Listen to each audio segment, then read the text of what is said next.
Hi there, I'm Keon from FrameForge and Print3D, and I'm making this video to inform you how we're helping our local community and how you can help yours. First, I want to thank everyone in my local community of Tampa, Clearwater, and Safety Harbor, Florida, as well as everyone around the world that's been helping during this pandemic. I'm legitimately overwhelmed by all of the support that I see around the world as well as at home, and how everyone is helping the people that really need it right now. So we've decided to take action in whatever small way we can as well. We here at Print3DLLC have been helping our local community with whatever resources we have at our disposal. We've been 3D printing these face shields, which, coupled with face masks, help further protect our essential personnel from the virus. If you have a 3D printer and want to produce one of these face shields at home for yourself or your local community, we have a couple of steps that we've been taking to speed up the process. The main thing we've been doing to speed up the process is by using a 0.8mm nozzle on our 3D printers. So if you have access to a 0.8mm nozzle for your 3D printer, please change it on the printer and then change your nozzle size in your slicer to 0.8mm.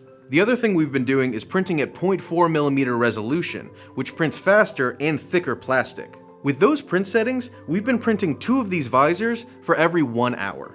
Also, if you have access to PETG filament, please use that over PLA or ABS. PLA will do just fine, but PETG is both stronger and food safe. The 3D model that we're using for these visors is from Verkstan. It is an open source model that you can find easily online. It's the simplest design that we could find, and all it requires is the 3D printed visor, a transparent film, and a 3-hole punch to connect the film to the visor. The design is so simple that we've been 3D printing 16 of these at a time, using the method that Devin from Make Anything illustrates on his channel, link below.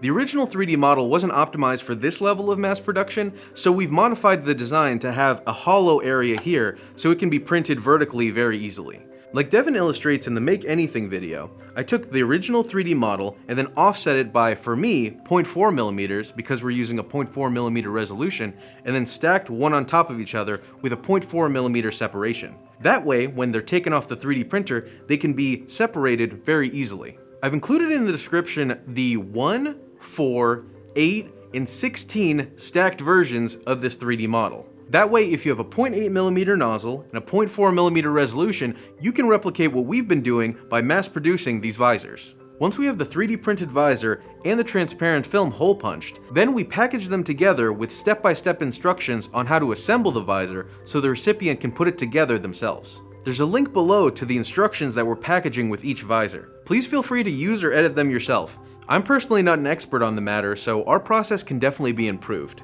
Which brings me to the way that you can help. If you have any suggestions on the ways that we can improve our process, please comment below or contact us.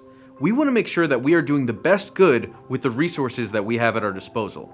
And another way that you can help is by donating transparent film. We can only 3D print as many visors as we have transparent film. If you're a school or business in Hillsborough or Pinellas County that has transparent film that you can donate, please contact us. But honestly, the biggest way that you can help is by donating to the fundraiser that we've started. All contributions will go to getting more supplies and producing what our community needs. Any additional funds will go to our local food bank and helping our local community.